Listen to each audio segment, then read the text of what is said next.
for this? Are you down for this? If you're in the mood, we can take it to the moon. Just like a movie scene, table for two. Assalamualaikum warahmatullahi wabarakatuh. Alhamdulillahirobbilalamin. Segala puji hanya bagi Allah Subhanahu wa Ta'ala yang telah memberikan kita nikmat kesehatan dan kesempatan. Salawat serta salam semoga tercurah kepada Nabi Muhammad SAW beserta keluarga dan para sahabatnya. Perkenalkan, nama saya Yusni Fadila Anggraini dengan nomor NIM 2024 127103496. Saya mahasiswa dari program studi Pendidikan Agama Islam. Dan pada kesempatan kali ini saya akan menyampaikan video monolog sebagai tugas UAS mata kuliah Masail Fiqhiyah dengan dosen pengampu Bapak Kiai Haji Abdul Hayy Imam MAG. Pada monolog ini saya akan membahas mengenai penetapan hukum dalam konteks Masail Fiqhiyah yang cenderung menggunakan metode ijtihad, termasuk ketentuan-ketentuan dalam penerapannya serta rambu-rambu penting yang harus diperhatikan oleh seorang mujtahid. Baik, untuk memulai pembahasan, pertama-tama perlu kita pahami bahwa masail fiqhiyah itu adalah persoalan-persoalan hukum yang muncul dalam kehidupan Islami. Sebagian persoalan telah dijelaskan secara tegas dalam Al-Quran dan hadis, namun sebagian lainnya tidak disebutkan secara eksplisit, terutama persoalan baru yang muncul akibat perkembangan zaman seperti teknologi, medis, transaksi digital, atau perubahan sosial. Nah, ketika sebuah persoalan itu tidak memiliki nas yang qat'i, maka disinilah ijtihad itu menjadi sangat penting. Nah, jadi ijtihad adalah upaya maksimal seorang ahli untuk menggali hukum syar'i dari sumber-sumber yang ada. Namun, ijtihad itu bukan sekedar menalar bebas, ada ketentuannya, metodologinya, dan rambu-rambu yang harus dijaga agar hasilnya itu tetap berada dalam koridor syariat dan tidak menyimpang dari maqasid syariah. Kita pahami dulu tentang ijtihad. Apa sih ijtihad itu? Nah, ijtihad itu berarti mengerahkan segenap kemampuan dalam menetapkan hukum syar'i ketika tidak ada nas yang tegas gitu. Dalam konteks masail fiqhiyah, ijtihad itu digunakan saat ulama menghadapi persoalan kontemporer yang tidak memiliki jawaban langsung dari nasnya. Contohnya misalnya transaksi digital atau fintech syariah, terus bayi tabung, donor organ, hingga kedudukan uang elektronik. Semua itu tidak pernah muncul di masa Nabi, sehingga butuh ijtihad. Jadi ijtihad itu sangat penting di kehidupan zaman sekarang gitu. Soalnya di zaman para Nabi itu tidak ada yang namanya transaksi digital gitu, belum menemukan gitu. Pertama, ada beberapa ketentuan penting dalam menggunakan metode ijtihad. Yang pertama itu, kita seorang mujtahid itu harus menguasai sumber hukum Islam. Nah, mulai dari Al-Quran, hadis, ijma, qiyas, serta berbagai metode istinbat lain yang diakui ulama. Nah, artinya ijtihad itu tidak boleh berdiri di luar sistem ilmiah yang sudah dibangun oleh para ulama. Yang kedua yaitu memahami bahasa Arab secara mendalam, karena seluruh nas hukum itu menggunakan bahasa Arab yang kaya maknanya. Jadi kita tuh harus paham dulu bahasa Arabnya, harus bisa harus memahami bahasa Arab sehingga kita itu bisa memaknainya dengan baik dan benar. Nah, dengan menguasai ilmu ushul fikih, yaitu metodologi dan kaidah yang digunakan ulama untuk menetapkan hukum. Terus yang ketiga itu memahami realitas sosial dan ilmu pendukung. Nah, karena banyak masalah kontemporer serta seperti ekonomi modern, kedokteran, atau teknologi itu membutuhkan pengetahuan khusus di luar ilmu agama. Nah, jadi ijtihad itu tidak hanya mencakup agama saja, tapi mencakup keseluruhannya di luar agama juga. Nah, yang keempat itu ijtihad harus objektif. Nah, di mana ijtihad itu tidak dikendalikan oleh kepentingan pribadi atau tekanan kelompok tertentu. Nah, ijtihad itu jadi harus bebas dari kepentingan politik, ekonomi, atau tekanan kelompok. Prinsipnya adalah mencari kebenaran hukum sebagai bentuk ibadah, bukan pembenaran terhadap kehendak pribadi. Yang kelima itu menguasai ushul fikih. Maksudnya ushul fikih itu kan fondasi terpenting. Ushul fikih itu adalah mesin yang menentukan bagaimana ulama berijtihad. Dengan ushul fikih, seorang mujtahid itu mengetahui mana dalil yang kuat, mana yang lemah. terus bisa mengetahui cara menggali hukumnya, prioritas dalilnya seperti apa, dan istidlal dan kias itu yang sah gitu. Selanjutnya, dalam melakukan ijtihad itu ada rambu-rambu penting yang wajib dijaga agar hasilnya itu tetap berada dalam koridor syariat. Yang pertama itu tidak merusak ketentuan dasar akidah. Maksudnya, ijtihad itu tidak boleh menyentuh hal-hal yang sudah menjadi ketetapan akidah, seperti keesaan Allah, kenabian, qada dan qadar, atau kebenaran Al-Quran. Hal-hal ini sifatnya itu pasti qat'i gitu, dan tidak boleh dijadikan objek ijtihad. Contohnya misalnya, tidak boleh ada ijtihad yang mengatakan sholat cukup dilakukan dengan meditasi tanpa gerakan gitu, karena ini menabrak hal mendasar dalam agama. Nah, terus dengan ketentuan-ketentuan dan rambu-rambu tersebut, ijtihad itu menjadi instrumen yang sangat penting untuk menjawab persoalan-persoalan baru, namun tetap terikat pada prinsip-prinsip syariat Islam. Yang kedua itu tidak mengurangi martabat manusia. Maksudnya itu tidak mengurangi martabat manusia itu dalam artian tidak menyamakan manusia itu dengan hewan gitu. Jadi tidak sama manusia dengan hewan itu berbeda gitu. Artinya hasil ijtihad harus menjaga kemuliaan manusia sebagai makhluk yang memiliki akal. Jadi manusia itu sempurna mempunyai akal, sedangkan hewan itu tidak mempunyai akal gitu. Jadi kehendak dan tanggung jawab moral. Tidak boleh menetapkan hukum yang merendahkan manusia atau memperlakukannya seperti objek gitu. Contohnya misalnya tidak boleh membuat hukum yang memperbolehkan menjual organ tubuh orang miskin seperti memperjualbelikan barang. Terus yang kedua contohnya misalnya tidak memperbolehkan atau tidak membolehkan praktik pekerja paksa karena itu menjadikan manusia itu seperti alat gitu.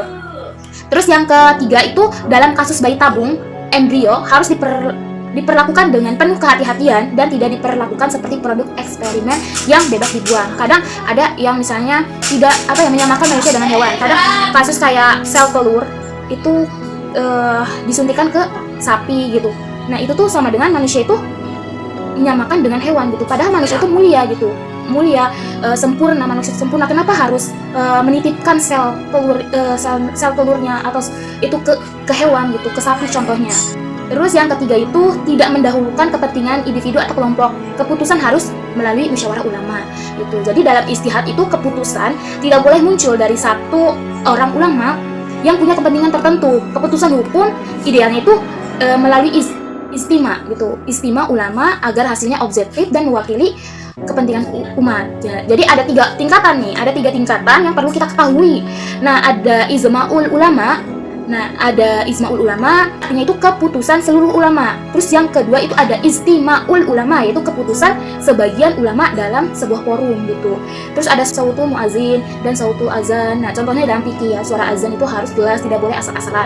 Nah, analoginya kayak ini, keputusan hukum juga harus jelas, bukan suara individu yang tidak berkompeten. Ketika menjelang awal-awal Ramadan nih, pasti akan dilakukannya dengan sidang isbat. Nah, di mana sidang isbat itu adalah penetapan di puasa di bulan Ramadan gitu. Kapan waktunya kita berpuasa. Nah, maka dilakukannya dengan sidang isbat itu namanya. Kayak semacam hari raya Idul Fitri juga itu juga harus dilakukan sidang isbat. Terus yang keempat itu tidak boleh bertentangan dengan nas yang qat'i. Nah, maksud di sini itu jika ada nas yang tegas, ijtihad itu tidak boleh mengubahnya gitu. Nah, ijtihad hanya berlaku pada hal yang memang tidak ada ketentuan pastinya. Contohnya misalnya riba sudah diharamkan secara qat'i, maka tidak boleh ada ijtihad yang membolehkan bunga bank tanpa alasan syariah yang kuat. Terus yang kedua, warisan laki-laki 2:1 itu adalah ketetapan qat'i, tidak boleh diubah melalui ijtihad. Terus yang kelima itu ada harus berorientasi pada maqasid syariah, di mana semua hasil ijtihad itu harus mengarah pada tujuan syariat, yaitu menjaga agama, jiwa, akal, keturunan, dan harta. Contohnya misalnya fatwa memakai helm, nah atau sabuk pengaman termasuk upaya menjaga jiwa gitu, agar tidak terjadinya kecelakaan atau terjadinya sesuatu yang emang bisa merenggut nyawa gitu. Jadi memakai helm dan sabuk pengaman saat berkendara itu termasuk dengan menjaga jiwa, menjaga nyawa gitu. Yang keenam yaitu menimbang maslahah dan mafsadah, di mana ijtihad itu harus melihat mana yang lebih banyak membawa manfaat dan mana yang lebih banyak membawa mudaratnya. Contohnya misalnya vaksin halal. Jika tidak ada pilihan lain sementara vaksin yang dibutuhkan untuk mencegah penyakit berbahaya, maka ulama dapat membolehkan penggunaan vaksin tersebut sebagai vaksin darurat untuk menghindari mafsadah yang lebih besar gitu. Terus yang kedua misalnya larangan merokok. Nah, dalam tempat ramai itu jelas dilarang kalau merokok di tempat ramai itu, meskipun tidak ada nas khususnya, tetapi mafsadahnya itu bisa bahaya bagi kesehatan pribadi juga dan kesehatan orang lain juga. Gangguan publik lebih besar dibanding manfaatnya gitu. Itu jelas banget ya kalau larangan merokok dalam tempat ramai. Terus yang ketujuh itu menghindari fanatisme mazhab, dimana artinya itu ijtihad itu tidak boleh terikat secara kaku pada satu mazhab, terutama jika ada pendapat mazhab lain yang lebih tepat dengan kondisi masyarakat tersebut. Contohnya misalnya dalam masalah keuangan syariah. Nah, ulama di Indonesia itu sering mengambil pendapat mazhab Maliki dan Hanafi karena lebih cocok dengan sistem perbankan modern yang saat ini gitu. Terus yang kedua contohnya misalnya dalam masalah tayamum bagi tenaga medis yang tidak bisa meninggalkan pasien, pendapat mazhab lain yang lebih ringan dapat diambil gitu. Terus yang kedelapan itu tidak menimbulkan kekacauan hukum. Nah, ijtihad itu tidak boleh membuat masyarakat bingung atau menimbulkan perpecahan karena itu ijtihad terikat masalah publik, harus melibatkan otoritas resmi. Nah, contohnya misalnya jika setiap ustadz itu menetapkan sendiri-sendiri hukumnya, hari raya boleh 2 hari berbeda gitu, masyarakat akan kacau nih. Maka penentuan ini harus diserahkan kepada lembaga resmi seperti MUI atau pemerintah, sehingga hari raya itu berjalan dengan lancar gitu, tidak kacau kalau misalnya ustadznya tuh menentukan hukumnya secara sendiri-sendiri. Jadi ya kalau sendiri-sendiri kan otomatis nanti kacau ya hari rayanya.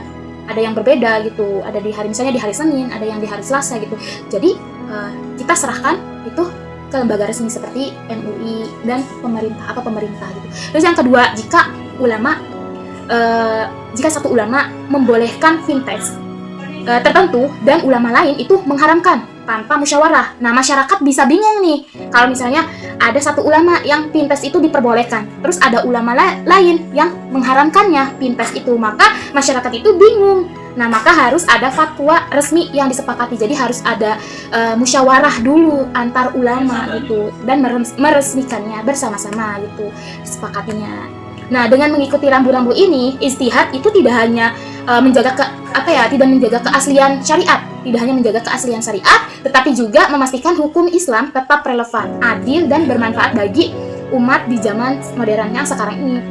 Sebagai penutup, dapat kita pahami bahwa ijtihad itu memiliki peran yang sangat penting dalam menjawab persoalan-persoalan kontemporer yang terus bermunculan di tengah-tengah masyarakat zaman sekarang. Namun proses ijtihad itu tidak boleh dilakukan secara bebas, melainkan harus mengikuti rambu-rambu yang telah ditetapkan ulama agar tidak keluar dari nilai-nilai syariat dengan menjaga ketentuan tersebut seperti tidak bertentangan dengan nas qot'i, berorientasi pada maqasid syariah, mempertimbangkan maslahat dan mafsadah itu, serta dilakukannya itu melalui musyawarah ulama. Maka ijtihad akan tetap menjadi instrumen yang kuat untuk mewujudkan hukum Islam yang relevan, adil dan membawa kemaslahatan bagi umat.